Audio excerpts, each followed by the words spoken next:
Aujourd'hui, nous recevons Marc Toiti, économiste, essayiste, conférencier et président du cabinet ACDFI. Il cumule plus de 30 ans d'expérience dans l'analyse économique et financière. Il est également l'auteur de 9 ouvrages à succès, dont La fin d'un monde ou encore Crack, Boom et Demain. Je raconte souvent la blague, tu sais, que quand Madoff est arrivé devant le juge, on dit mais qu'est-ce que vous avez eu cette idée de faire du Ponzi là comme ça, de faire payer les nouveaux par les anciens?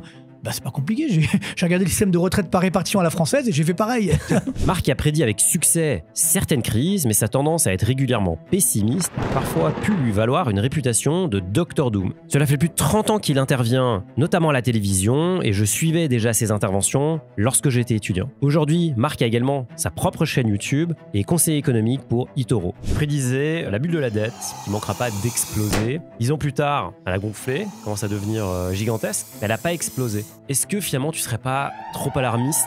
Dans ce Finary Talk, nous analyserons la situation financière dangereuse dans laquelle se trouve la France et l'Union européenne et l'impact que cela pourrait avoir sur votre patrimoine. Marc nous partagera également sa vision du monde de demain et comment se préparer aux changements majeurs qui nous attendent. La France, on va la réformer, c'est sûr, soit dans la douceur, soit dans la douleur. J'espérais que ça se fasse dans la douceur. T'es un romantique en fait. Ouais, je suis un romantique, exactement. Mais maintenant, c'est fini. J'ai compris, ça va se faire dans la douleur. Ça veut dire qu'il va falloir toucher le fond de la piscine et peut-être là, ça redémarrera en espérant qu'on va pas creuser une fois qu'on aura touché le fond, tu vois.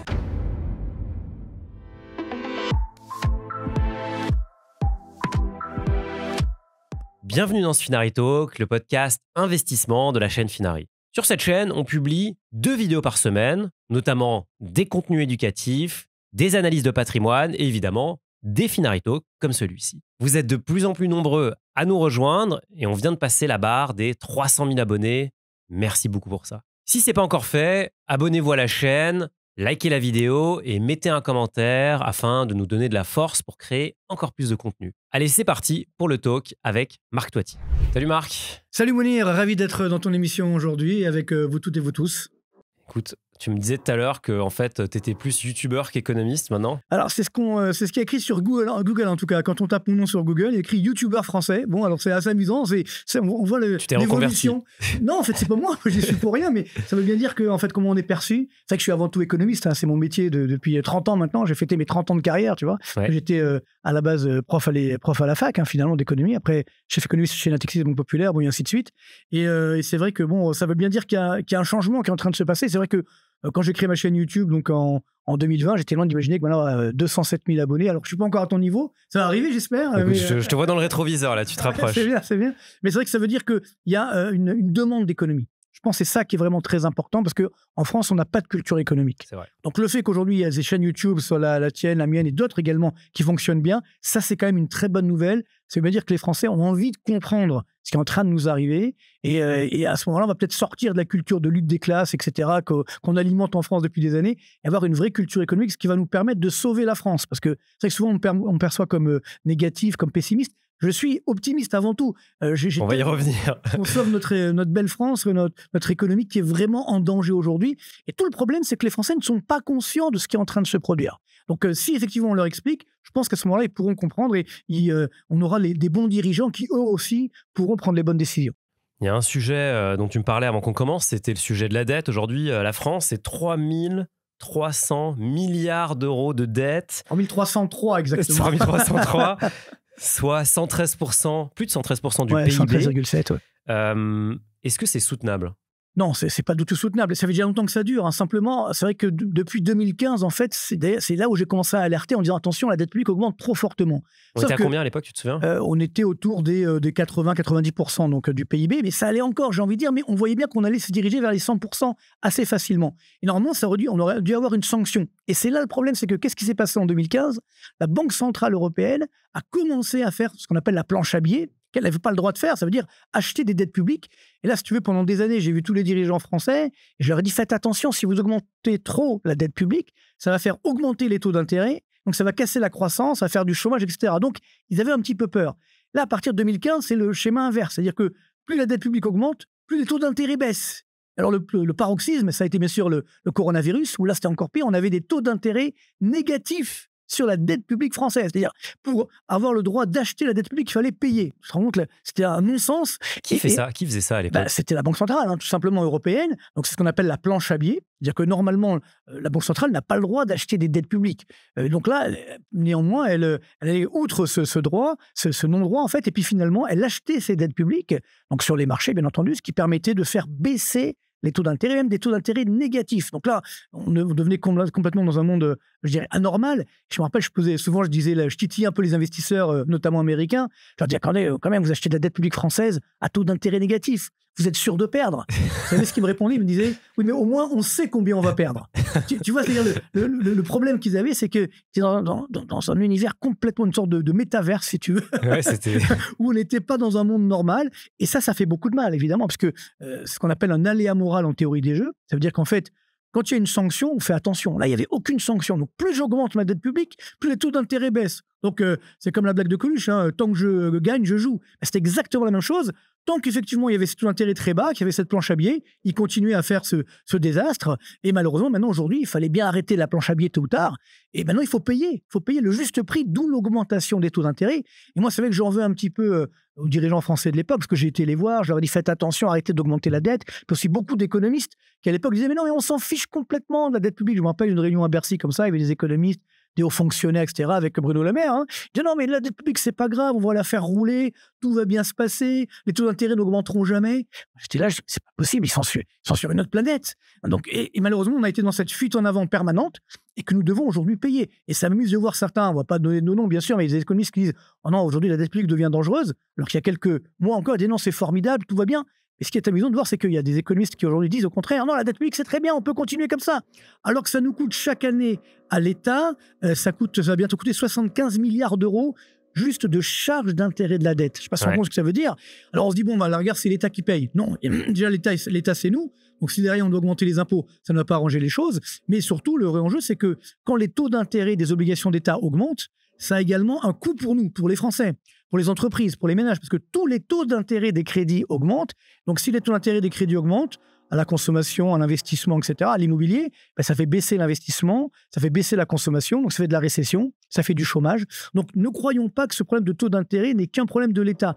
C'est un problème qui nous concerne tous, malheureusement. Et donc, c'est pourquoi aujourd'hui, il faut stopper. Donc, on a déjà franchi le Rubicon, on est déjà passé au-delà, je dirais, de la normalité. Et alors, il y a encore pire que cela, c'est que une dette publique, si tu veux, c'est pas tellement dangereux en tant que tel.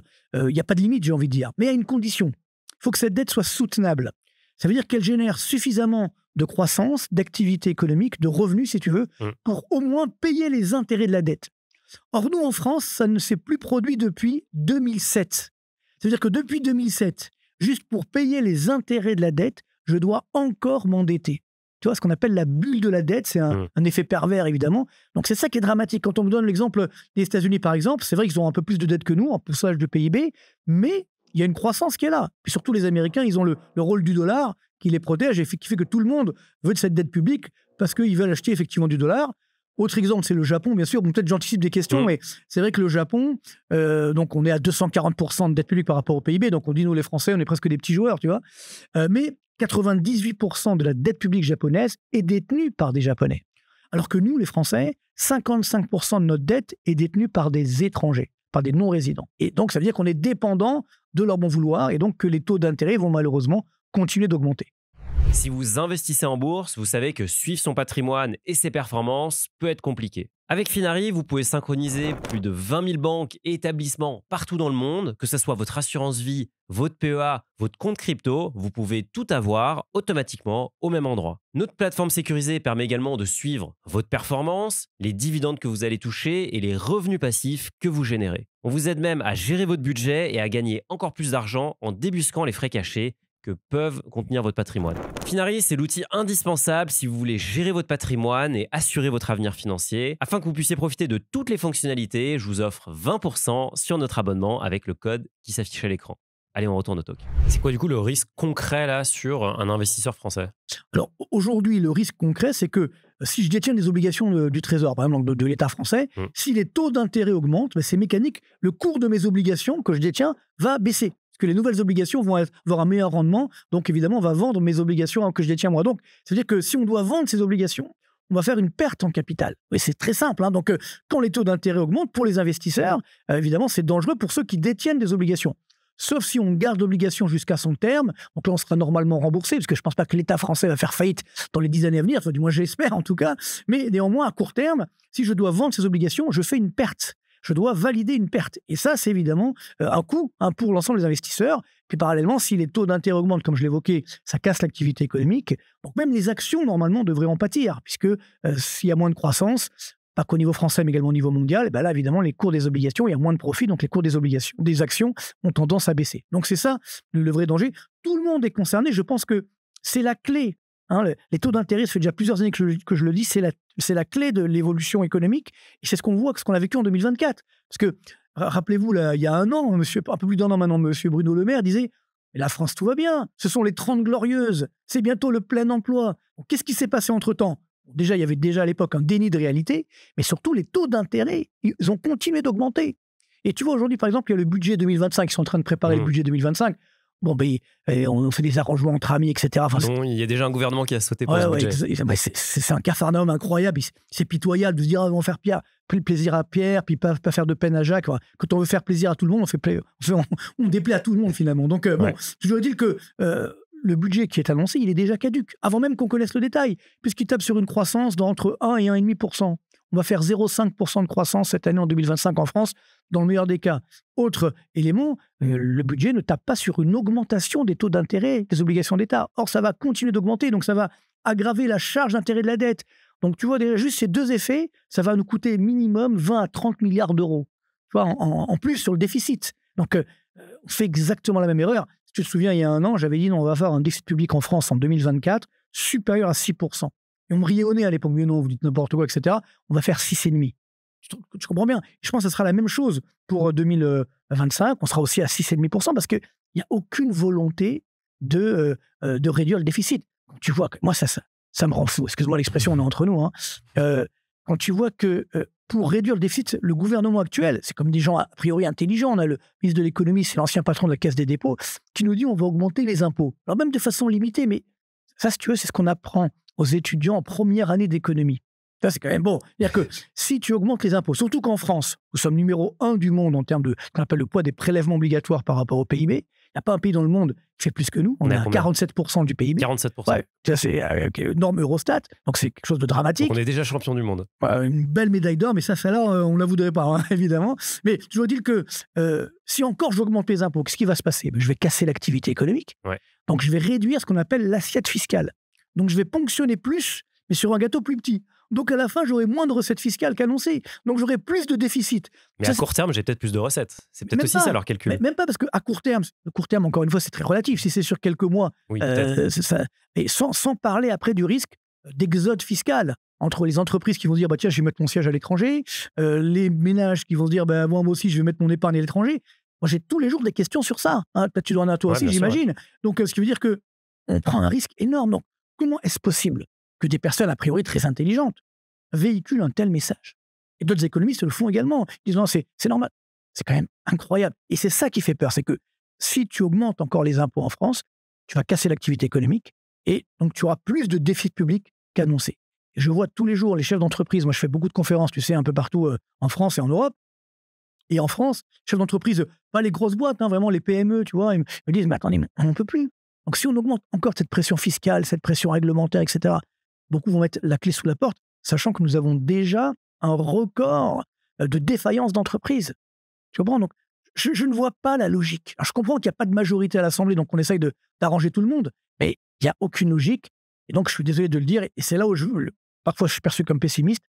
Tu vois, pendant des années, encore une fois, j'ai vu tous ces dirigeants français, je leur ai dit, écoutez, la France, on va la réformer, c'est sûr, soit dans la douceur, soit dans la douleur. Moi, j'espérais que ça se fasse dans la douceur. Malheureusement, c'est trop tard. T'es un romantique, en fait. Oui, je suis un romantique, exactement. Mais maintenant, c'est fini. J'ai compris. Ça va se faire dans la douleur. Ça veut dire qu'il va falloir toucher le fond de la piscine. Et peut-être là, ça redémarrera en espérant qu'on ne va pas creuser une fois qu'on aura touché le fond, tu vois. Mais voilà. Et encore une fois, c'est du bon sens. C'est du bon sens. Je pense que tous ceux qui nous écoutent, ils ont bien compris ça. Ils ont bien compris ce danger. Et encore une fois, il faut vraiment aujourd'hui réagir vite parce qu'on n'a plus le temps. Regarde, depuis quelques jours, les taux d'intérêt de la dette publique française à 10 ans sont supérieurs au taux d'intérêt à 10 ans de la dette publique grec. Il y a 10 points de base d'écart. 20 points de base avec l'Espagne. Tu vois ce que c'est un point de base? Point de base, c'est-à-dire 10 points de base, c'est-à-dire 0,1% par rapport à un pourcentage, tu vois. Donc là, le taux, là, au moment où on parle, on fait l'interview, le taux 10 ans français, il est à plus de 3,3% et le taux grec, il est à 3,2%. Donc 0,1 point, 10 points de base. Avec le Portugal, 40 points de base. Comment? Alors, c'est normal, le Portugal, ils sont en excédent public. Mais si jamais, et ça, je pense que c'est vraiment, il faut prévenir, c'est le grand danger de 2025. C'est la dégradation de la note de la France qui va se produire, je pense. On va passer à simple A. Et si tu passes à simple A, alors à ce moment-là, beaucoup d'investisseurs n'achèteront plus la dette publique française. Non pas qu'ils n'aiment pas la France, mais parce que c'est plus dans le cahier des charges. Beaucoup de banques, justement, de fonds d'investissement, de compagnies de caisses de retraite, de compagnies d'assurance, doivent acheter du triple A ou du double A pour le ratio de solvabilité. Je ne rentre pas dans le détail. Tu peux nous rappeler comment fonctionne la notation En fait, la notation, tu as les meilleures notes, c'est effectivement triple A. Hein. Donc là, il n'y a pas beaucoup de pays, il n'y a que 9 pays, dont l'Allemagne, etc., l'Autriche, qui sont Singapour, dedans. Je crois. La Singapour. Et après, donc tu descends après triple A, après tu as double A. Et après, dans double A, tu as différentes catégories. Tu as double A plus, moins, et double A tout court et double A moins. Donc là, nous, on est double A moins pour toutes les agences de notation. Donc on est déjà vers le bas. On est la dernière. Et après, quand tu passes à simple A, même simple A plus, là, tu changes de catégorie jusqu'à triple A et double A. En fait, c'est la qualité supérieure. Quand tu rentres en simple A, tu passes à qualité moyenne. Tu comprends? Et donc là, pour beaucoup d'investisseurs, c'est un changement qui fait qu'ils ne peuvent plus acheter cette dette parce que c'est même dans leur mandat, ils ne peuvent pas détenir. Ils ne peuvent pas parce que le triple A et double A, ça leur coûte rien entre guillemets en termes de ratio de solvabilité, alors que simple A, alors là, ils vont commencer à payer. Donc ils se disent, bah non, les Français, on vous aime bien, mais pas à ce point-là. Le problème, c'est que la France doit émettre cette année 340 milliards d'euros de nouvelles dettes publiques. 340 milliards. C'est un record historique, bien sûr. Donc même si vous rachetez un peu de dette, au total, ça sera au moins 300 milliards en net. Il faut trouver les investisseurs. N'oublie pas qu'il y a plus de la moitié qui sont des étrangers. Donc il faut les convaincre d'acheter la dette publique française. Donc comment on va pouvoir les convaincre? Avec l'augmentation des taux d'intérêt qui va être mécanique. C'est l'offre et la demande. Si j'ai une demande de fonds prêtables élevée de la part de l'État, alors que l'offre n'est pas là, c'est-à-dire que finalement les personnes ne veulent pas acheter, les prix augmentent, donc les taux d'intérêt augmentent. C'est inévitable et c'est ce qui va encore se produire en 2025.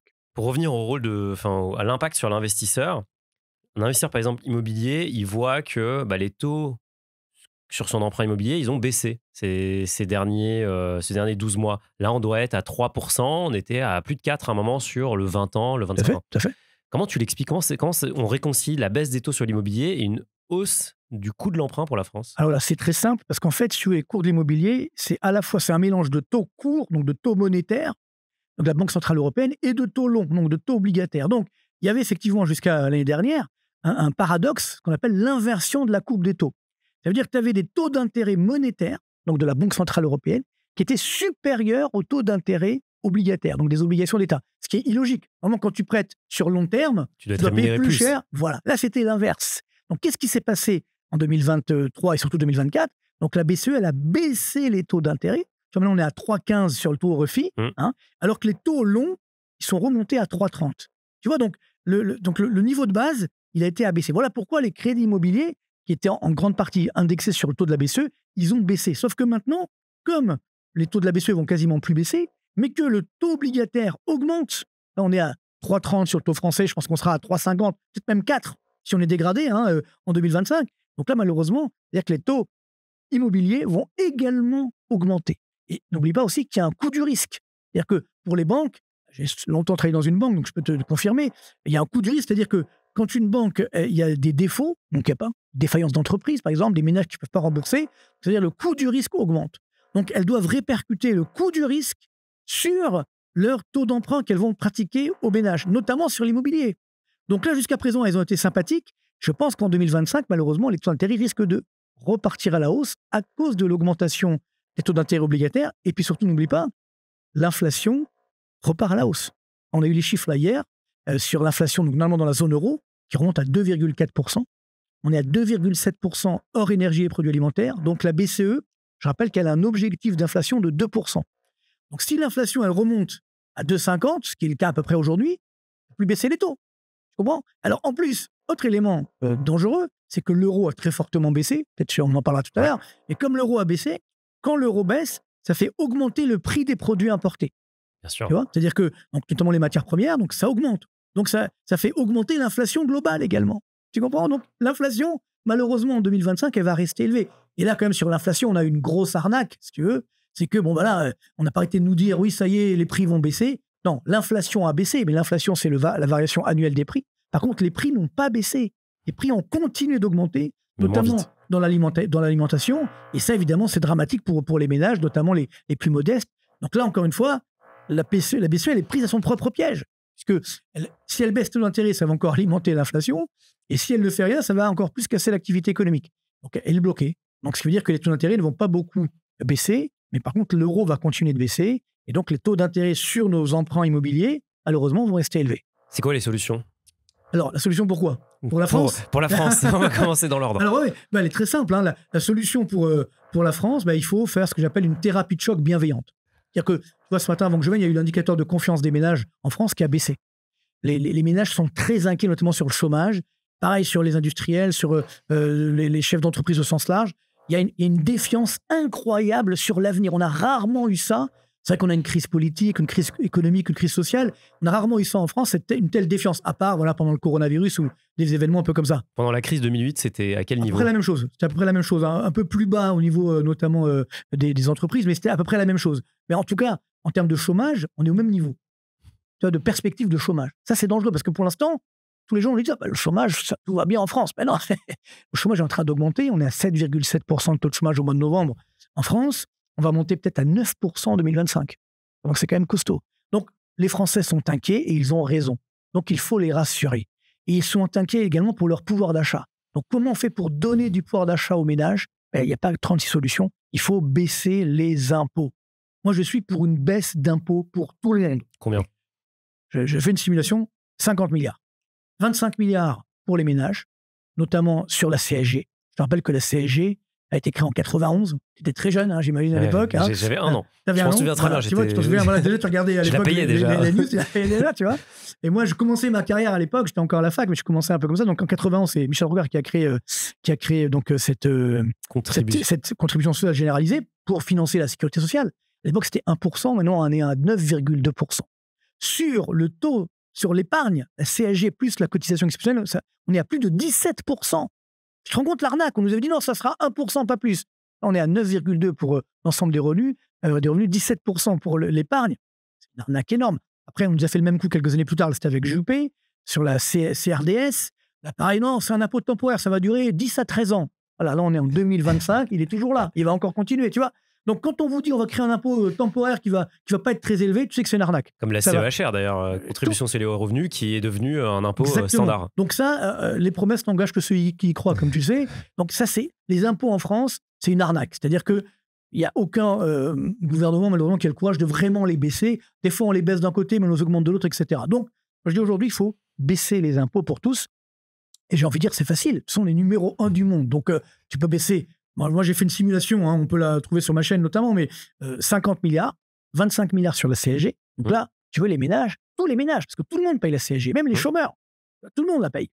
Donc même les retraités, tout le monde, même les étudiants s'ils ont une bourse, etc. Bon, bref, donc tu payes effectivement cette CSG, donc là, on te fait un petit cadeau, on te donne un petit peu de grain à moudre, entre guillemets, un petit peu d'espoir, parce qu'il en faut de l'espoir. Tu vois, et là, les Français se disent, tiens, le gouvernement, il fait quelque chose pour moi. On la baisse de combien, la CSG? 25 milliards, on va dire à peu près 1 point, ce qui va être 25 milliards à peu près. Bon, c'est pas...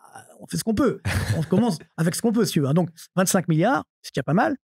Et autre élément, 25 milliards sur les entreprises. Par exemple, l'impôt qu'on devait supprimer sur la production, qui est toujours là, il a été abaissé, mais toujours là, on le supprime. 25 milliards. Donc, tu as un cadeau là de 50 milliards d'euros, cadeau entre guillemets, un juste retour des choses, j'ai envie de dire, sur l'imposition. Donc, baisse des recettes pour l'État. Par contre, si tu as une baisse des recettes, tu vas monter ton déficit. Donc, alors il y a un effet positif, mais je ne veux pas le prendre en compte, que si tu baisses les impôts, ça augmente la croissance. Oui. Donc après, c'est l'inverse de ce que j'évoquais tout à l'heure. Tu augmentes l'assiette fiscale, donc tu as plus de recettes fiscales, mais je ne vais pas tabler sur ça, parce que ça serait, pour le coup, trop optimiste. Par contre, ce que tu vas faire, c'est que tu vas pouvoir supprimer des niches fiscales. Là, pour le coup, parce qu'on n'a plus besoin, parce que tu as baissé les impôts. Là, ça va ramener également à peu près 20 milliards. Et autre élément, il faudra baisser, c'est important, et c'est là où le bas blesse, si tu veux, c'est qu'il faut baisser les dépenses publiques. Et là, si tu veux, personne Personne n'a jamais eu le courage de le faire. Tu as dit le mot interdit, là. C'est le la mot phrase interdit. interdite. C'est le mot interdit. Et je vais même te dire, parce que là, dans le budget 2025, tu vois, le dernier, d'ailleurs, qui n'est pas passé, mais le nouveau, c'est le même. Hein. Alors, on vous dit, ah oui, on fait des économies. Mais moi, j'ai regardé le détail des chiffres. En fait, les dépenses publiques augmentent de 2,5%. Donc, c'est une moindre augmentation, mais ça augmente quand même. Tu vois l'arnaque.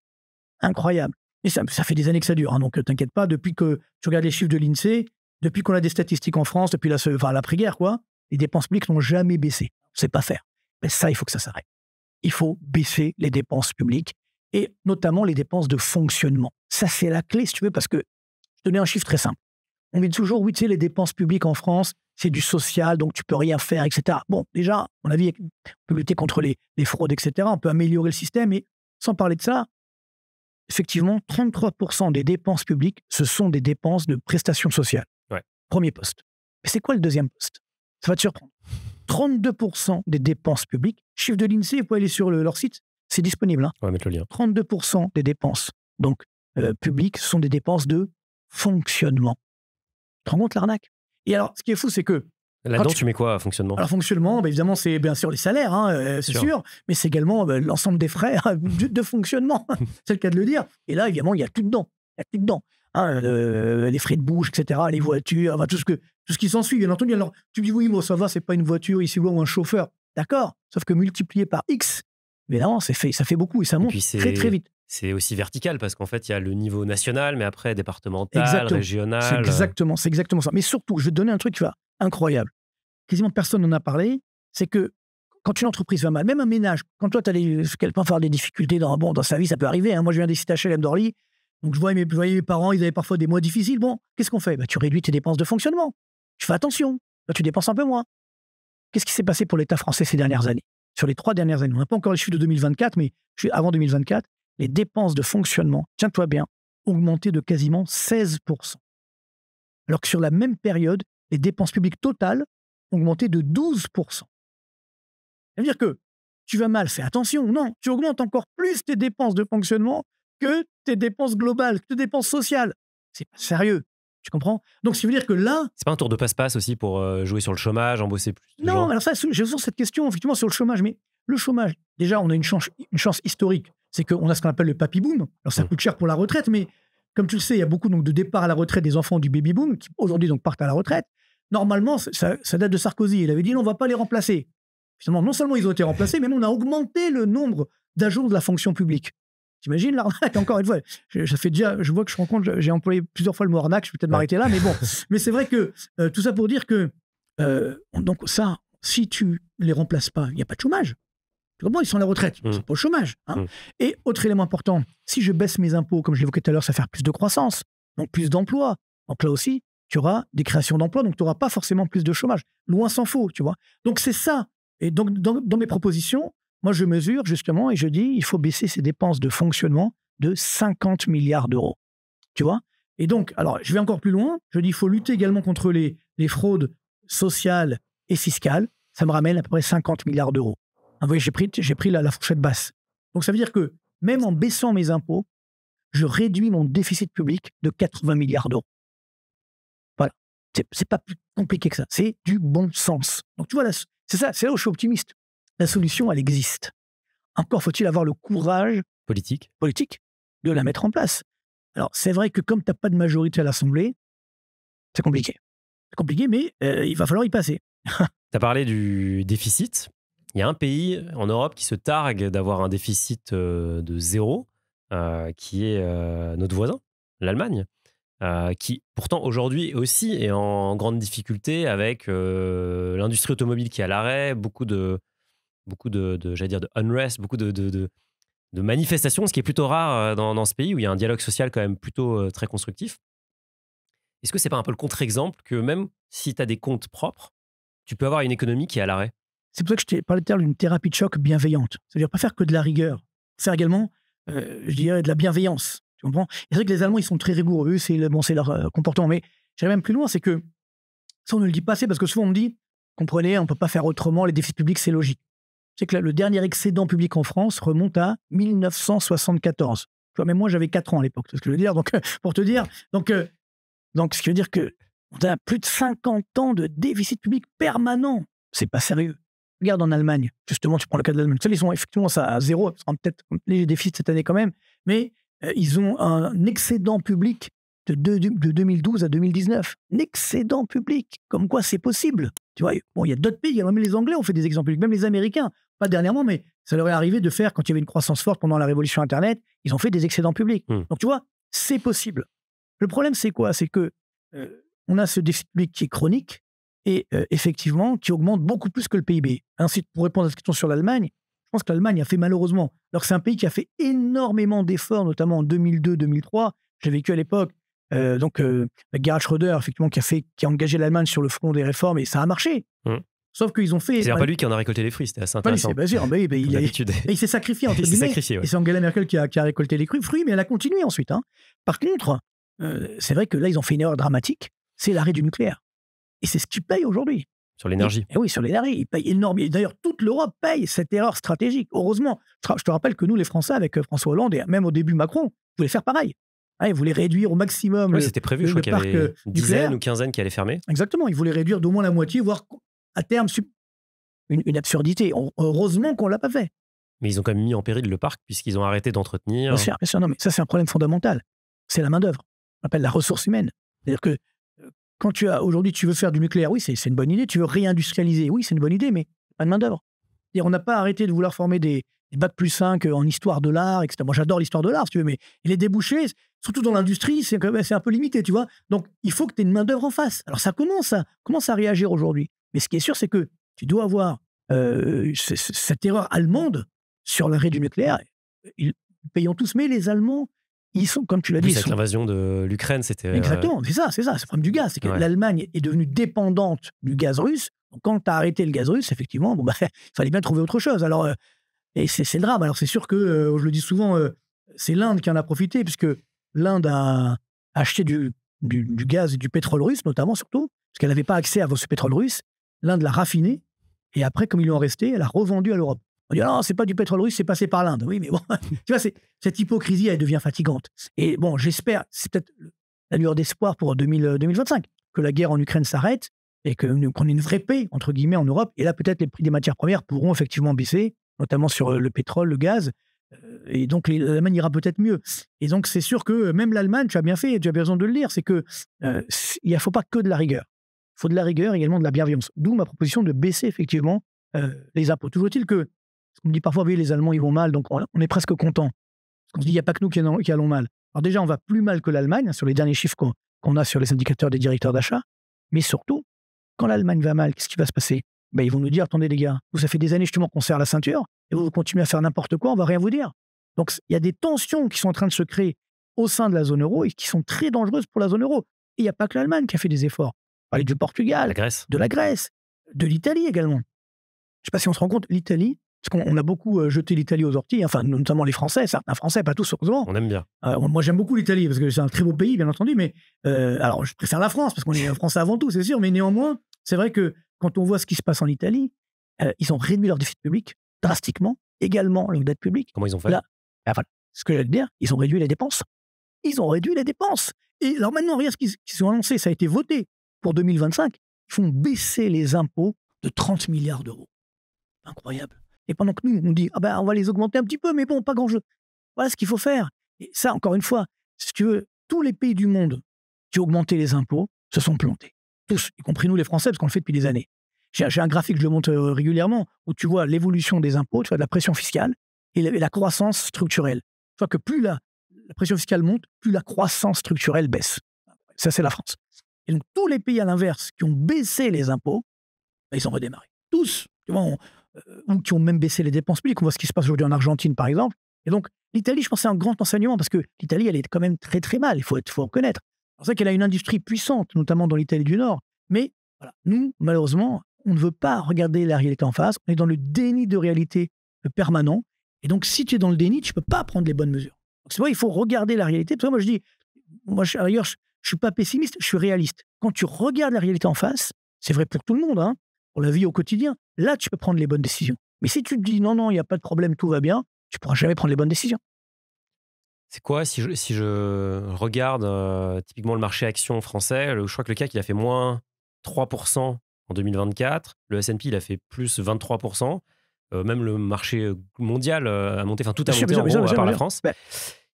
Tu vois quoi comme répercussion sur le marché action français si cette situation de déficit et de dette continue? Là, justement, tu vois bien, parce que si on prend le CAC 40, 80% des profits des entreprises du CAC 40 sont faits à l'étranger. Donc, on devrait se dire, la France, c'est pas un non-event, tu vois, c'est pas un événement, tu vois, donc ça ne devrait pas avoir d'impact ce qui se passe en France sur le CAC 40. Or là, tu as bien eu ce phénomène donc de déconnexion entre les marchés américains, mais pas que américains, également allemands, européens. Même espagnols. Exactement, et même italiens. Ouais. Et le marché français, qui a donc c'est le seul grand marché des pays occidentaux qui a baissé l'année dernière. Donc, je dis, qu'est-ce qui s'est passé? Donc, pourquoi? Parce que, tu le sais très bien, comment, je le dis pour nos téléspectateurs, comment des gérants opèrent dans leur stratégie. D'abord, ils font ce qu'on appelle l'allocation d'actifs, ils mettent tant pour les actions, tant pour les obligations, tant pour l'or, tant pour les crypto-monnaies, enfin bref, etc. Et après, on va faire les choix à l'intérieur de chaque catégorie par zone géographique. Donc, quand on te dit on va mettre des actions, on s'est dit, on va regarder ce qui se passe, ce qui fonctionne bien, donc évidemment aux États-Unis, puis après, puis la France va arriver en dernier, parce que évidemment, qu'une crise institutionnelle, qu'une crise politique, ça a des impacts sur les entreprises, même si elles font leurs bénéfices à l'étranger. Donc, ça crée un effet de défiance, une crise de confiance donc, sur la France, donc, sur les investisseurs, à l'encontre de la France, y compris sur les marchés actions. Donc ça, il faut bien comprendre qu'en 2025, si jamais la crise s'aggrave, si le taux d'intérêt continue d'augmenter, même le CAC 40, il en pâtira. Encore plus. Bien sûr. D'ailleurs, même si tu prends le CAC 40, tu sais, gross return, c'est-à-dire avec les dividendes réinvestis, même lui, il n'a quasiment pas augmenté l'année dernière.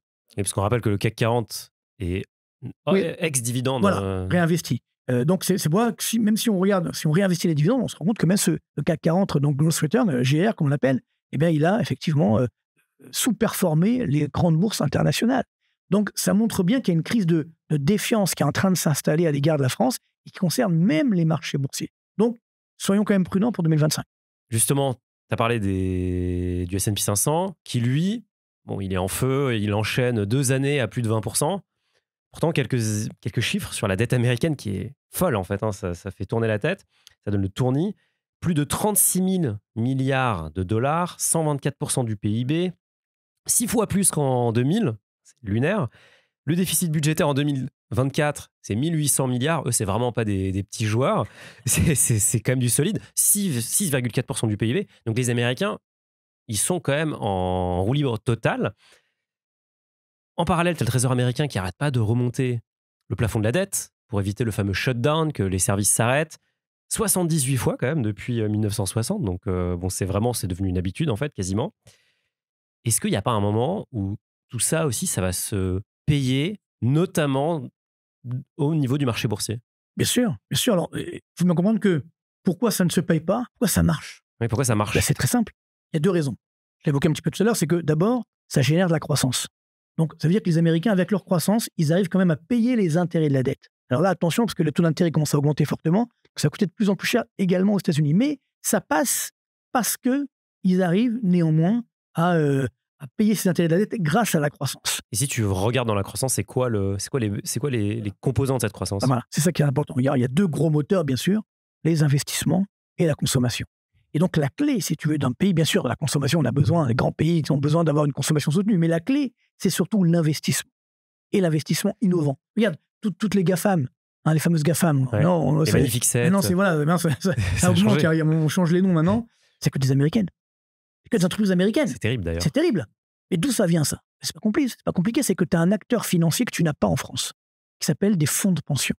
C'est-à-dire des fonds d'investissement qui gèrent la retraite. Et donc, c'est pas comme nous, parce que nous, on a une retraite par répartition. Ça veut dire que, en fait, quand nous, on cotise à la retraite tous les mois, c'est pas pour notre retraite, c'est pour payer les actuels retraités. En espérant que quand nous serons à la retraite, il y aura assez d'actifs pour payer notre retraite, ce qui est loin d'être gagné. Est-ce que c'est pas un Ponzi, ça? Exactement, bien sûr. Moi, je raconte souvent la blague, tu sais, que quand Madoff est arrivé devant le juge, je dis, mais qu'est-ce que vous avez eu cette idée de faire du Ponzi, là, comme ça, de faire payer les nouveaux par les anciens? C'est pas compliqué. J'ai regardé le système de retraite par répartition à la française et j'ai fait pareil. Donc, c'est exactement la même chose. C'est-à-dire qu'on est dans une fuite en avant permanente. Donc, tant que tu avais, jusqu'aux années 70-80, tu avais à l'époque 3,5 actifs pour un retraité. Ouais. Ça fonctionne. Maintenant, tu es à 1,4 actifs pour un retraité. Avec une pyramide démographique qui est complètement inversée. Dans la fonction publique, tu as plus de retraités que d'actifs. il y a un problème. C'est ce que je peux dire. Donc, quand on me dit, par exemple, les retraites sont en déficit, non. Les retraites des fonctionnaires sont en déficit. Si tu enlèves les retraites des fonctionnaires, le système est à l'équilibre. Oui. Les retraites, l'Agir Carco, ils sont à l'équilibre pile, mais ils sont à l'équilibre. Tu as pu vu je ne sais pas l'année dernière, le gouvernement, d'ailleurs, il ne l'a pas fait. Il voulait piocher dans l'Agir Carco pour combler effectivement le déficit des retraites des fonctionnaires. Attends, il ne faut pas exagérer quand même. Tu peux rappeler ce que c'est l'Agir Carco? L'Agir Carco, c'est justement le système de retraite pour la fonction privée. Ok, c'est privé et public. Voilà, et public, c'est un système à part justement. C'est un système à part, de l'État, et ça coûte, chaque année, il y a un trou de 30 milliards d'euros. Et donc l'État doit financer ces 30 milliards d'euros. Donc il sort de sa poche 30 milliards d'euros. C'est ça quand on dit, oui, l'essentiel de la dette, elle vient des retraites. Non, elle vient des retraites des fonctionnaires. Il ne faut pas faire une chasse aux fonctionnaires. Les pauvres fonctionnaires qui sont à la retraite, ils sont payés, ils ont cotisé. Tu vois ce que je veux dire? Que là, on dit, oui, c'est à cause des retraités. Oui, mais je veux dire, quand tu as cotisé, c'est que tu es en droit d'avoir ton dû. Tu vois, c'est comme si tu as cotisé pour l'assurance de ta voiture, tu as un accident, l'assurance te dit, bah non, j'ai pas d'argent, je te paye pas. Bah non, mais attends, j'ai cotisé. Surtout que c'est la confiance qui s'effondre si tu payes pas. Mais ça, c'est l'État qui paye 30 milliards. Et d'ailleurs, là, on parlait de dette publique, une petite parenthèse, sur la dette publique, quand on dit les 3303 milliards, ça, c'est la dette publique nette, c'est-à-dire officielle. Mais quand tu rajoutes ce qu'on appelle le hors-bilan, ça veut dire notamment le paiement des retraites des fonctionnaires, tu montes à quasiment, même plus que 6 500 milliards d'euros de dette publique de la puissance publique française. 6 500 milliards. Parce que c'est quoi? C'est la dette projetée, ça? Voilà, en fait, c'est les engagements de l'État, donc, mais qui ne sont pas encore effectifs, puisque effectivement, les retraités de la fonction publique ne sont pas encore à la retraite. Encore là. Mais par contre, quand ils seront à la retraite, tu devras payer. Donc, c'est une dette future, mais que tu connais déjà. Ouais. Tu vois, donc c'est un engagement de l'État. On appelle le hors-bilan. L'engagement, bon, il y a d'autres types d'engagements. Par exemple, si une banque fait faillite, c'est l'État qui va payer, etc. Bon, ça, c'est limité, mais bon. Mais toujours dit que, voilà, là, tu es à 6 500 milliards. C'est-à-dire que même si tu vends la Tour Eiffel, enfin, tous les actifs publics, tu as 4 500 milliards. La Joconde, tout ça. Voilà. Donc, il te manque 2 000 milliards. Donc, l'actif net de la puissance publique française est négatif. Oui, parce qu'on a vu récemment un économiste qui a fait un énorme buzz en disant que la dette publique, c'était pas un problème, finalement, puisqu'on pouvait vendre tous les actifs qui appartenaient à l'État, notamment l'immobilier, et rembourser tout le monde. Ah ben non, parce que même si tu vends tout, je te dis, il manque 2 000 milliards. Tu vois ce que je veux dire? Donc, comment tu fais? Puis surtout, encore une fois, heureusement, l'État n'aura jamais à rembourser sa dette instantanément, sauf en cas de guerre. C'est-à-dire que, bon, donc, normalement, j'espère qu'il n'y aura jamais ce cas de figure, sinon ça sera évidemment dramatique. Mais le danger également, c'est quand on te parle de l'épargne. Parce que beaucoup vont dire, ah oui, mais c'est pas grave, regardez, il y a plein d'épargne en France. Donc là, on parle aux épargnants qui nous écoutent, faites gaffe. Ça veut dire qu'effectivement, il y a 6 000 milliards d'épargne en France. Donc, évidemment, c'est un pactole, tout le monde a envie de piocher dedans, tu vois. Eh oui. Depuis ça, déjà, on est extrêmement ponctionné, mais la tentation sera forte d'augmenter encore les impôts sur cette épargne. Donc ça, c'est un vrai danger. Donc non, l'épargne, c'est privé. La dette publique, comme son nom l'indique, c'est public. Donc on ne peut pas confondre les deux, sinon ça devient le communisme, quoi, l'URSS, si Dieu. Alors, je sais que certains veulent le retourner, mais moi, non, j'ai pas envie, tu vois. Donc, tout ça pour dire que, on revient sur le cas américain, donc où justement, tu as cette croissance qui est financée, donc tu as les fonds d'investissement qui gèrent la retraite, qui financent justement cette croissance sur l'investissement, sur l'innovation. Tu vois, donc ça, c'est un grand enjeu, tu veux, séculaire. C'est-à-dire que pour moi, des décennies de croissance que nous, malheureusement, nous n'avons pas. Donc, pourquoi ça marche aux États-Unis? Parce qu'il y a de la croissance, notamment sur l'investissement. Et autre élément important, et là, c'est là, à mon avis, où les Américains peuvent faillir, peuvent tomber, c'est que ce qui permet également aux Américains de financer leur dette, c'est le poids du dollar dans le système monétaire international. C'est-à-dire que le dollar, c'est toujours aujourd'hui à peu près 75% des réserves de change dans le monde. Quand on a créé l'euro, justement, moi, j'ai participé en 99, je me rappelle très bien, on espérait que l'euro puisse remplacer le dollar. Ça n'a pas marché. Comme les Japonais espéraient que le yen allait remplacer le dollar, pareil, ça n'a pas marché. Donc, tant que les Américains ont ça, ils sont protégés. Ça veut dire que qui finance leur dette publique, c'est le reste du monde. Donc, tu veux, ça a commencé ça, il y a très très longtemps, à l'époque de la guerre du Vietnam, où effectivement, les Américains, donc à l'époque, le dollar était indexé sur l'or. Quand tu avais des dollars, tu avais de l'or automatiquement. Il y avait un fixing tous les jours, voilà combien d'or tu as. Les talons or. Exactement. 71, donc avec la guerre du Vietnam, là, on se rend compte qu'il n'y a plus assez d'or pour financer les dollars en circulation. Il y a eu la planche à billets, donc il n'y a plus assez d'or. Donc les Américains se disent, oula, si tout le monde vient chercher son or dans les banques, il n'y a pas assez. Et donc c'est là où donc Nixon a dit, bon, on arrête la convertibilité du dollar en or. Et donc c'était en août 71. Donc John Connolly, qui était le secrétaire d'État au Trésor à l'époque, il sort cette phrase incroyable. Il dit, le dollar, c'est notre devise, mais c'est votre problème. Enfin, il nous parle à nous, tu vois, c'est-à-dire le reste du monde. Et c'est vrai que depuis, ça existe toujours le cas. C'est-à-dire que les Américains, tant qu'ils ont ce poids du dollar, ils sont tranquilles. Donc la question de savoir, est-ce qu'un jour quelqu'un peut concurrencer le dollar? Enfin, une devise peut concurrencer le dollar. Aujourd'hui, il n'y a personne. Je pense que le yuan pourra le faire un jour. Le problème, c'est que les Chinois, comme ils vont assez mal en ce moment, ils ne peuvent pas le faire maintenant. Parce que pour concurrencer le dollar, il faut une devise forte. C'est l'erreur qu'avaient fait les Japonais donc en 90-91. Le yen s'était très fortement apprécié. Les Japonais se sont effondrés ensuite. Ça les a tués. Donc maintenant, c'est fini. Ils ne peuvent plus concurrencer le dollar. Donc là, il reste le yuan. Les Chinois, justement, voient plus loin. Donc ils disent, ce n'est pas le moment. Je pense qu'ils vont le faire dans 15 ans. Et à partir de là, peut-être dans 15 ans, là, les Américains vont s'effondrer. Parce que s'ils n'ont plus la force du dollar, ta dette, ça devient un problème. Tu vois. Donc, voilà. Alors, d'ailleurs, si tu regardes dans le discours de Trump, c'est très intéressant parce que le débat en France, on ne l'a pas tellement vu aux États-Unis. Moi, j'ai regardé un peu les débats aux États-Unis donc, avec Trump. Son discours sur les droits de douane, les fameux droits de douane. Les tarifs. Voilà. C'est intéressant parce qu'il dit qu'en fait, lui, il ne veut pas imposer les droits de douane à 60% ou à 100% à tout le monde. Mais à une condition. C'est que le pays en question, il garde le dollar dans ses réserves de change. Et il garde le dollar comme moyen de transaction. Parce que lui, il a compris qu'en fait, si les Américains perdent le dollar, en tant que transaction mondiale, si tu veux, c'est 50% des transactions mondiales sont en dollars. Donc, s'ils perdent ça, c'est fini. Les États-Unis s'effondrent. Donc, il a bien compris ça. Tu vois, et c'est ça. Trump, c'est un homme d'affaires. Donc, il fait de la négociation. Il est en train de dire, je vais vous mettre des droits de douane très élevés. On dit, non, tu peux pas me faire ça. Bon, si par contre, tu continues de payer en dollars, tu prends pas le yuan ou une autre devise, des briques, etc., alors là, je te mets pas de droits de douane ou limité. Et c'est ce qui va se passer. Et c'est ce qui va se passer. Évidemment, c'est ce qui va se passer. Donc, ça va renforcer le poids du dollar. Alors après, il y a un élément important sur Trump. Là, on l'attend parce qu'on n'est pas sûr. C'est ce qui va réussir à réduire justement ce déficit public. Parce que c'est un petit peu, il a pris Elon Musk pour ça notamment, mais c'est très important d'y parvenir. Parce que c'est vrai que, faut être honnête, Biden, il a lâché complètement, il a fait, en termes d'un point de vue de la dette publique, justement, il a fait pire que Macron. C'est-à-dire, il a tout lâché de façon complètement éhontée, mais la différence de nous, c'est que là-bas, ça fait... s'en est pas rendu compte. Peut-être qu'il ne sait pas ce qu'il faisait. Ouais, peut-être, c'est peut-être pas lui qui l'a fait aussi, mais bon, je dis que la différence, c'est qu'au moins, il y a eu de la croissance aux États-Unis, beaucoup plus que chez nous. Justement, le Dodge, est-ce que tu as regardé un peu ce qu'il proposait? Est-ce que c'est du sérieux ou on est vraiment dans l'effet d'annonce et dans un peu limite un mème ce qui se passe sur X, quoi? Oui, je crois qu'il y a beaucoup d'effets d'annonce, mais surtout, ce qui m'interpelle, c'est que si tu vois, aux États-Unis, la dépense publique, ce n'est que 37% du PIB. Alors que chez nous, c'est 57%, numéro 1 du monde. Chez nous, quand je dis, c'est en France. Tu vois, donc, nous, on devrait justement créer un Dodge, parce que nous, on en a besoin, 57% de notre PIB. Ils n'ont que 37%. Donc, tu vois, mais par contre, ce qui est intéressant, c'est sur quoi il veut que ça soit basé, notamment sur les dépenses fédérales. Ouais. Tu vois, c'est-à-dire qu'en fait, le budget fédéral, c'est 20% à peu près du PIB américain. Donc, c'est énorme. Donc là, il y a du grain à moudre. C'est-à-dire qu'il y a certainement, un peu comme chez nous, il y a des doublons, etc. Donc, je rêverais qu'on fasse ça en France, évidemment, mais là, c'est pas encore le moment. Mais je pense que ça serait d'ailleurs beaucoup plus facile en France. Parce que comme on parle de 57%, tu vois, t'as du grain à moudre, comme on dit. Tu vois, c'est presque facile. Que là, aux États-Unis, ils vont avoir du mal quand même. Donc, je pense que ça va être un peu plus compliqué que prévu. Mais voilà, en tout cas, c'est vrai qu'il y a eu tellement d'espoir sur Trump. Là, tu auras des déceptions également. Mais toujours est-il que ce qui compte, justement, j'avais des investisseurs américains dernièrement, là, quelques semaines après son élection, et donc des démocrates, pour tout, voilà, et qui me disent, non, mais Trump, il va y arriver, go Trump.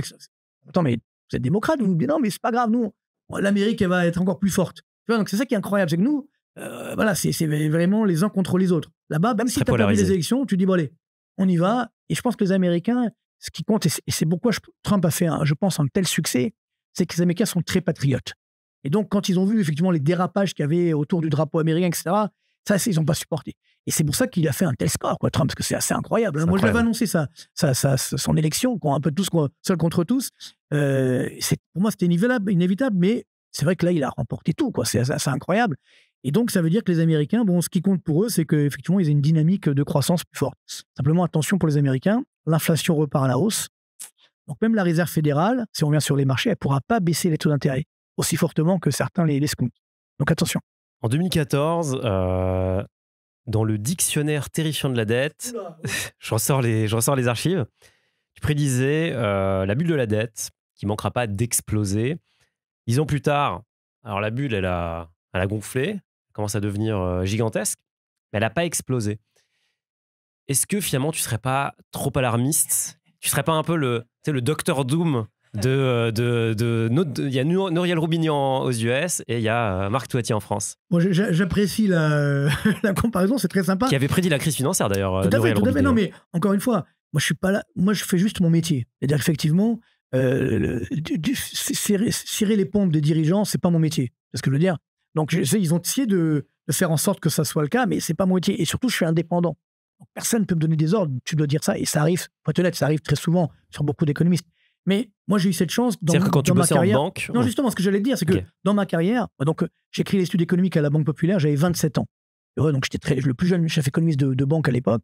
Et j'ai eu une chance incroyable parce que la Banque Populaire, c'était pas encore très connu, etc. Et donc, on m'a donné une complète liberté. J'ai commencé avec 4 personnes, après ça s'est développé, après on a racheté Natexis, ça s'est développé. J'avais une indépendance incroyable. Et bon, d'ailleurs, je tire mon chapeau au président des banques populaires de l'époque, qui effectivement, il avait énormément de pression contre moi. Des politiques, des banques centrales, enfin, on va pas donner de nom, mais bon, on voit qui c'est plus ou moins. Et à chaque fois, dire, si on a un économiste, c'est pour qu'il soit indépendant. Sinon, ça sert à rien d'avoir un économiste. Et c'est exceptionnel, parce que lui, justement, c'était pas un banquier, c'était un ancien céréalier, parce que dans les banques populaires, les patrons de banques, généralement, ce sont des chefs d'entreprise. Voilà. Et j'ai eu cette chance jusqu'en 2006-2007, et puis après, là, il y a eu une autre fusion. Bon, c'était pas du tout le maire d'ordre de grandeur. Je me suis dit, bon, faut pas que je reste là-dedans, parce que moi, je pourrais pas dire ce qu'on me dit de dire, surtout si j'y crois pas. Moi, j'ai besoin de ressentir les choses, de dire avec le cœur. Donc, c'est là où j'ai créé mon cabinet, et bon, et ça a très, très bien fonctionné. Et c'est vrai que j'ai cette chance. L'indépendance, ça n'a pas de prix. J'ai eu plein de propositions, effectivement, pour intégrer des banques ou autres, etc. J'ai toujours refusé. Dernièrement, je suis en partenariat avec Kitoro, mais c'est un partenariat. Donc, je garde mon indépendance, je garde mon cabinet à ses défis, etc. C'est important pour moi d'être indépendant et de dire ce que vraiment je pense sur mon analyse. Hein, pas, moi, comme tu le sais sur ma chaîne YouTube, mais tout ce que je dis, je le montre. C'est pas un discours d'économiste, parce qu'un économiste, c'est comme un politique, il peut dire ce qu'il veut, on ne va pas vérifier de ce qu'il dit. Moi, tout ce que je dis, je le montre sur des graphiques, réalisés sans trucage. Je le dis à chaque fois, avec donc justement des sources. Hein. C'est l'INSEE, c'est la Banque de France, c'est Eurostat, c'est le FMI, tu vois, j'invente rien. Donc, c'est ça qui est très important, c'est de dire la vérité. Et voilà pourquoi je ne suis pas du tout alarmiste. Moi, je suis réaliste. Mais c'est vrai que je vais te dire vraiment pourquoi. J'ai eu quelques déclics comme ça dans ma vie. Et quand, effectivement, en 2003, j'ai été sollicité par notamment l'Élysée, etc., de l'époque, et qui me disait, voilà, faites-nous des propositions pour réduire le déficit public, etc., et la dette publique et la dépense publique. J'en ai fait. Et malheureusement, on m'a dit, non, ça ne nous intéresse pas. Le président était très sympa à l'époque. Bon, c'était Jacques Chirac, hein, qui était quelqu'un de très affable, entre guillemets, ouais, mais qu'en fait, qui voulait la paix sociale. Et tous ses successeurs m'ont sorti le même discours. On veut la paix sociale. Et le pire, c'est que ça ne marche même pas. Parce que regarde, est-ce qu'on est en paix sociale en France? Franchement. Avec malgré cette flambée de dette publique, pas du tout en paix sociale. Et là, j'ai commencé à être un petit peu, effectivement, pessimiste. Et puis, c'est vrai que j'ai commencé à avoir peur en 2014, comme on dit tout à l'heure. Donc, ce livre, L'escalaire terrifiant de la dette, qui avait d'ailleurs été un grand succès. Et parce que justement, je me dis, là, on va trop loin. Et puis, il n'y a plus de garde-fou.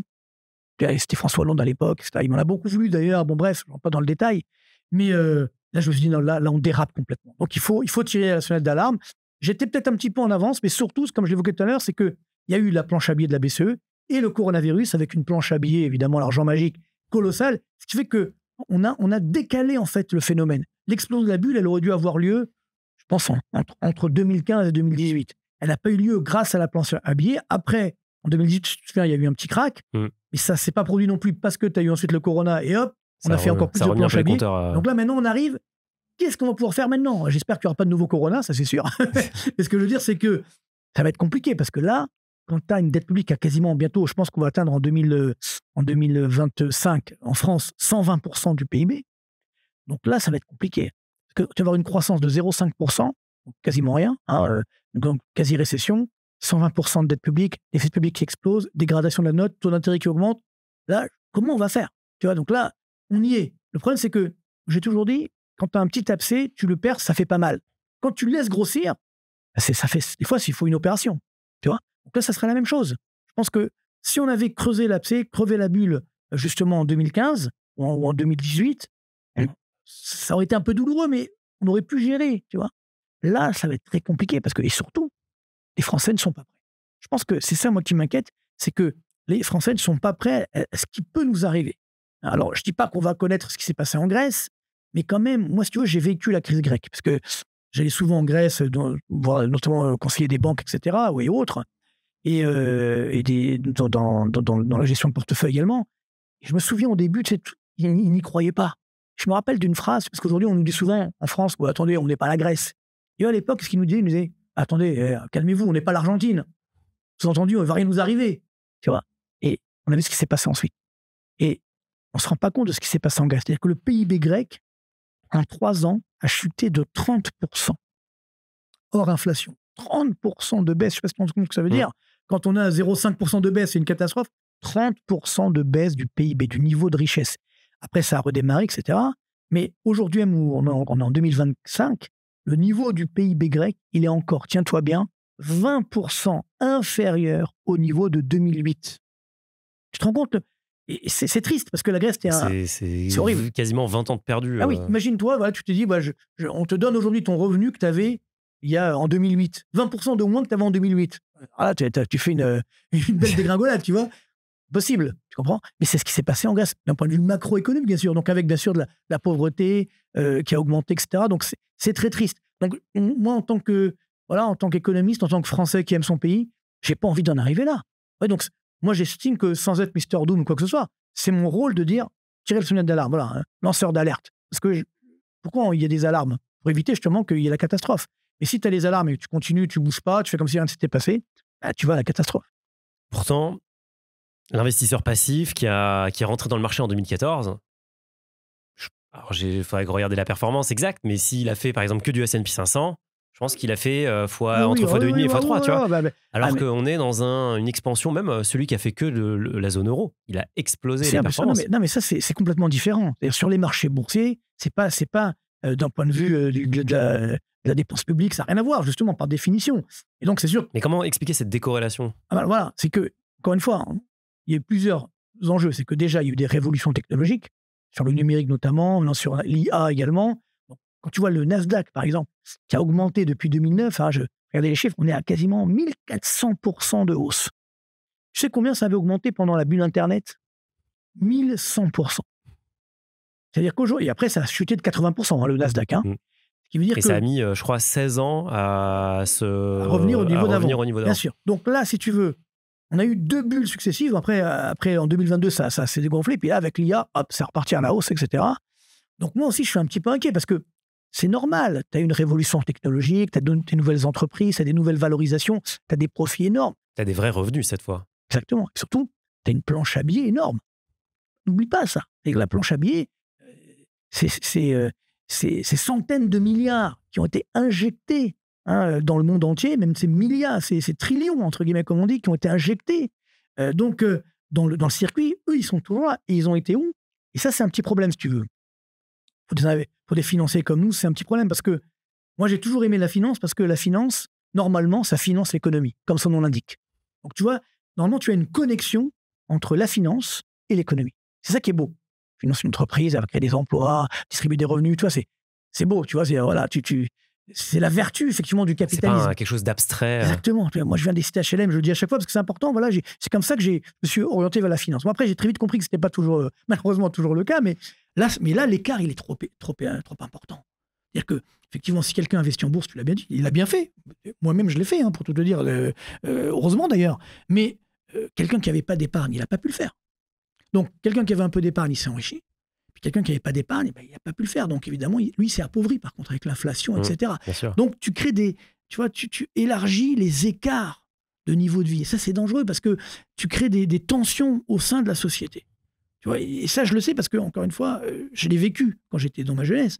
Mais ça, c'est dangereux parce que quand tu as des mouvements comme ça, de foule, tu maîtrises plus rien. Et quand tu le vois en France, il y a certains partis qui attisent la haine. Moi, je trouve ça horrible. On n'attise pas la haine, au contraire, on doit apaiser. Non, ils attisent. Ils veulent le chaos. Tu vois. Ça, c'est très dangereux. Donc, évidemment, sur les marchés boursiers, il y a donc cette flambée liée notamment au cash, aux excès de liquidité qu'on a introduits sur les marchés, qui n'a pas été uniquement dans l'économie. Je pense qu'il y aura un petit apaisement. Ça serait bienvenu, encore une fois. Quand ça s'apaise, c'est bien, parce que ça permet de repartir sur des bases plus saines. les investissements à long terme, on les connaît. Hein, il y en a 3. La bourse, bien sûr, l'or et donc l'immobilier. Voilà. Mais ça a besoin de respiration. Maintenant, il y a la crypto-monnaie, mais bon, là, c'est ce que j'allais dire. Pour l'instant, la crypto-monnaie, c'est pas séculaire. C'est ce que je veux dire, c'est bon, ça fait que... Pas encore, ça a 15 ans. Voilà, c'est une 15 années que ça existe. Bon, quand tu vois l'or, l'or, c'est... ça fait même Là, des pour le coup, millénaires que ça existe. Tu comprends? Donc, c'est toujours pour dire que faut être prudent, mais ne jamais oublier le couple rendement-risque. Jamais l'oublier. Si tu as un rendement élevé, c'est que tu as un risque élevé. C'est qu'on a envie de plus y croire. On a envie de dire non, mais je peux avoir un rendement élevé sans risque. On a envie d'y croire. Non, c'est pas possible. Ça n'existe pas. Donc là, si tu me disais tout à l'heure que tu avais peut-être ramené ta boule de cristal dans ton sac, tu sors la boule de cristal, tu regardes ce qui se passe en 2025, on va dire 2025-2026.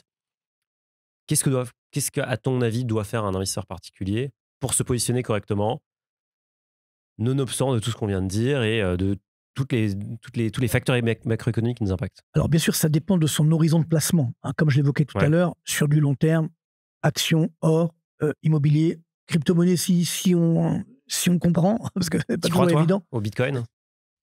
C'est vraiment une valeur refuge? Écoute, moi, j'ai fait mon mea culpa. C'est-à-dire qu'effectivement, on m'a proposé du Bitcoin quand il fallait $1. C'est ce que je veux dire. Moi, je l'aurais peut-être pas gardé jusqu'à aujourd'hui. Hein. Tu as peut-être perdu la clé. J'aurais perdu la clé, j'en sais rien. Mais je m'étais dit, c'est pas possible. On va légiférer ce truc-là. C'est possible de laisser un truc comme ça s'installer. Surtout que toi, je veux dire, t'es économiste. Donc, tu as bien compris la puissance aussi, l'impact que ça peut avoir sur le dollar. Mais c'est ça. Et c'est ça le Banque paradoxe. Centrale. Par rapport à ce que j'évoquais tout à l'heure sur Trump. Ouais. On dit, Trump, il est pro en crypto, donc ça va C'est vrai que cartonner. c'est très paradoxal. Sauf que Trump, ce qui compte, c'est America First. Si le Bitcoin remplace le dollar dans les réserves de change, les Américains, ils sont morts. Donc, quelque part, est-ce qu'il n'est pas en train d'introduire le poison dans le... C'est louche. Il faut réfléchir à ça. C'est-à-dire que pour les Américains, ce qui compte, c'est les États-Unis. On le sait, depuis toujours. Hein. Donc, si jamais il y a un concurrent au dollar, même si c'est une crypto-monnaie, à mon avis, ils vont pas la laisser vivre. Donc, il faut être prudent. Parce qu'il y a quand même un moment, il y a des forces de rappel.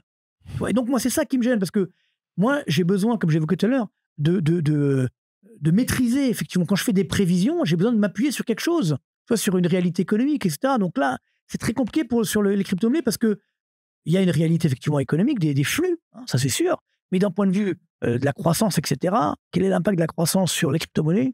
Pas évident. Tu vois, sur les marchés actions, j'arrive plus ou moins. Donc, moi, je ne peux pas m'engager parce que, encore une fois, je n'ai pas les éléments pour faire des prévisions sur les crypto-monnaies. Donc, on met de côté les crypto-monnaies. Non, je ne dis pas ça. Ceux qui ont envie d'en faire, très bien, mais je l'ai bien dit, il faut comprendre ce qu'on fait.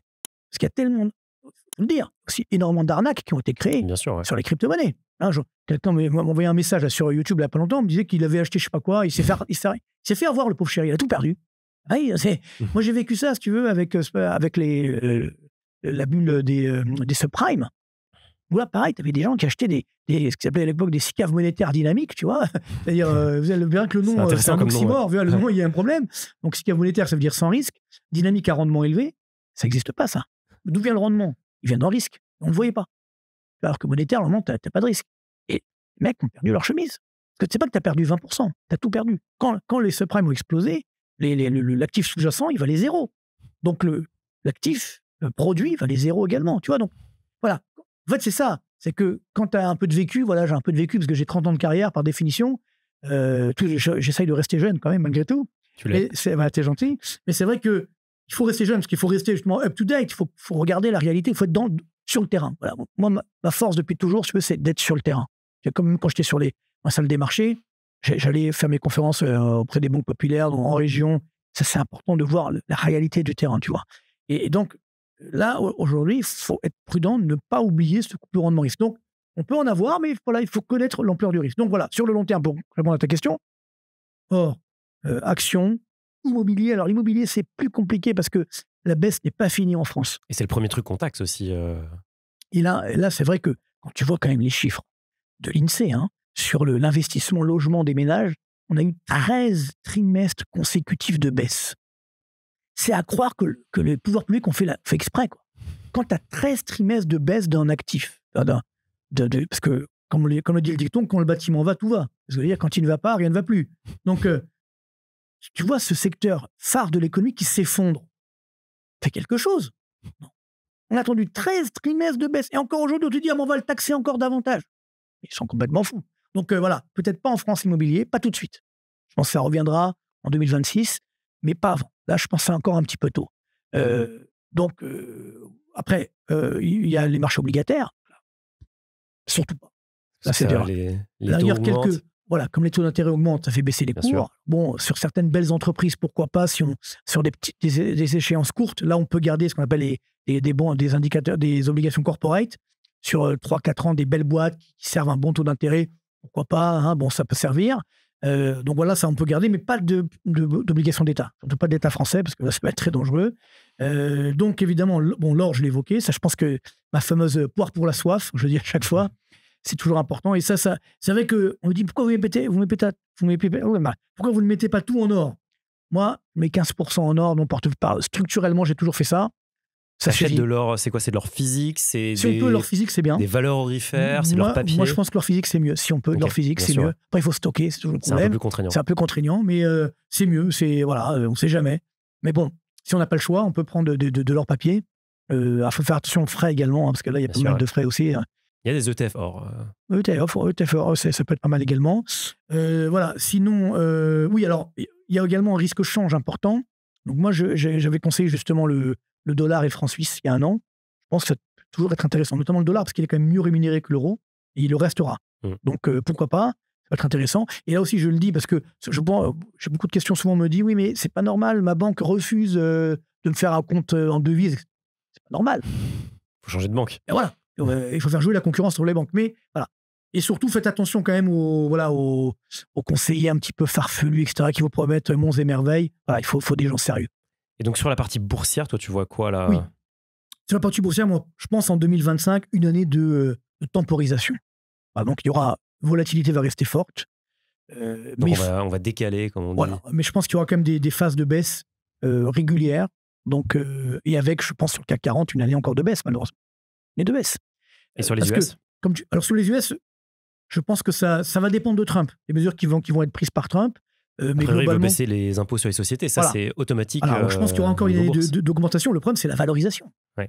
Valorisation, il y a ce qu'on appelle les pricing ratios, comme tu connais bien. Donc, les PER sont sur des niveaux très élevés. Donc, jusqu'où ça peut monter? Les arbres ne montent pas au ciel. Donc, c'est vrai que c'est très compliqué d'acheter des valeurs. On sait qu'elles sont très chères. Donc, peut-être sur du long terme. Parce que moi, je dis, les actions aujourd'hui, je pense qu'en 2025, une année peut-être flat, en baisse peut-être certainement en France. Mais sur du long terme, ça redeviendra intéressant. Et surtout, il y a des dividendes. Donc, on prend des entreprises qui font des dividendes. C'est déjà ça de gagner, bien entendu. Donc ça, je pense que c'est... voilà. Et puis, comme je dis souvent, carpe diem aussi. Il ne faut pas qu'épargner. Il faut aussi consommer, profiter de la vie. Parce que si demain, on taxe encore plus notre épargne, voilà, ce qui est pris n'est plus à prendre. Donc, je conseille toujours de faire ça. Parce que quand je vois ce qui se dessine aujourd'hui sur la France, malheureusement, avec cette tentation d'augmenter les impôts, moi, ça qui m'inquiète sur l'épargne. Je ne pense pas qu'ils vont ponctionner comme ça dessus. Parce que ça me paraît compliqué. Mais par contre, ils peuvent augmenter l'imposition, évidemment, sur l'épargne. Et tout type d'épargne. Hein. Ne croyez pas. Personne n'est protégé. Et ça, c'est très dangereux. Donc, c'est dommage. On a posé des questions aux abonnés, à mes abonnés sur X notamment. Il y a une question que je trouvais très intéressante, c'était est-ce que en Europe, tu vois un scénario avec un retour aux monnaies nationales? Et je veux pas du tout faire attiser la haine ou parler de politique, mais c'est vrai que c'est un scénario qui paraissait impossible il y a quelques années. C'est pas débile là. Écoute, j'avais écrit un livre en 2012 qui s'appelait Quand la zone euro explosera. Ok, tu l'avais annoncé. C'est-à-dire, non, mais c'était un livre d'économie fiction, pour tout te dire, tu vois. Donc voilà, j'expliquais un petit peu l'évolution économique. Après, ça se terminait justement avec la fin de la zone euro.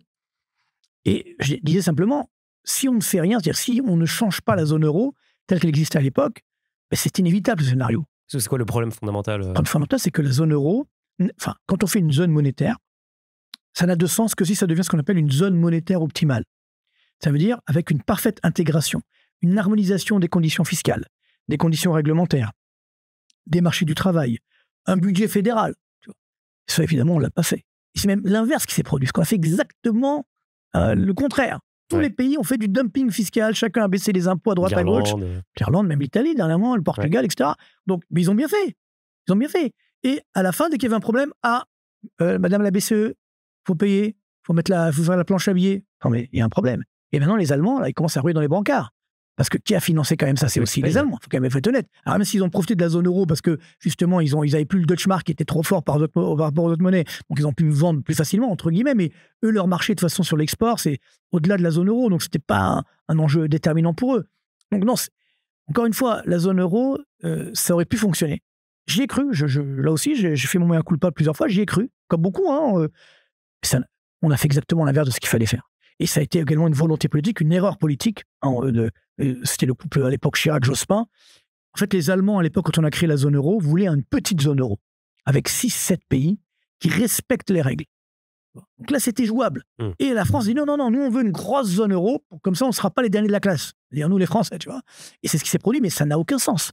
Tu as des pays tellement différents dans la zone euro que tu ne peux pas aujourd'hui avoir une monnaie unique. Tu comprends? Et surtout, avec les écarts de déficit public que tu as entre les différents pays de la zone euro. Ça ne peut pas fonctionner.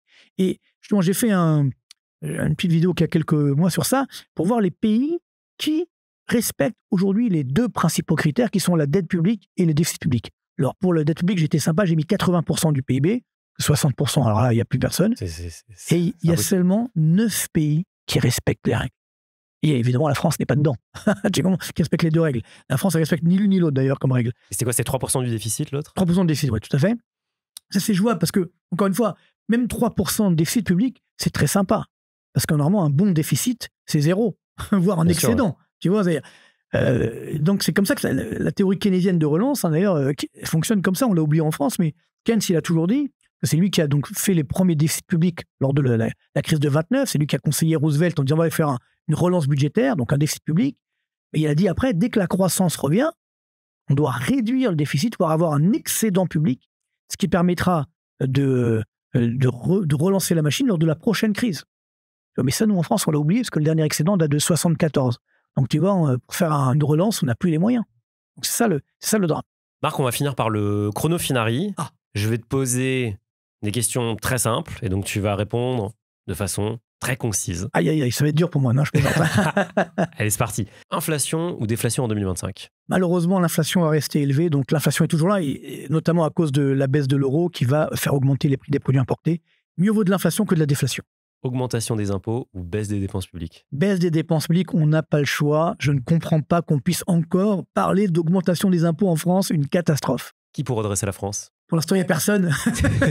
Alors peut-être on va y aller. Qu'est-ce que tu en penses? Pour y aller tous les deux, peut-être? Non, je t'as pas envie? Je pense pas. Donc pour l'instant, il n'y a personne. CAC 40 ou S&P 500? S&P 500, évidemment, parce que malheureusement, le CAC 40 va encore souffrir, notamment parce qu'il est trop porté par le luxe et qu'il n'y a pas de relais de croissance. Carpe diem ou festina lente? Carpe diem, évidemment, je ne cesse de le conseiller.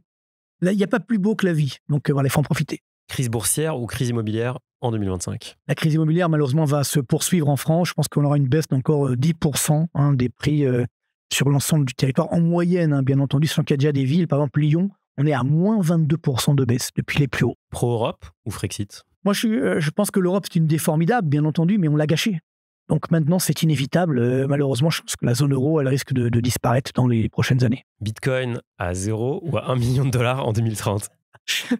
C'est compliqué parce que ça va dépendre du politique. Donc, comme je n'ai pas de moyen de répondre à cette question, j'espère pas qu'on sera à 0 quand même, mais à 1 million, ça me paraît quand même très cher. Merci beaucoup, Marc. Avec plaisir.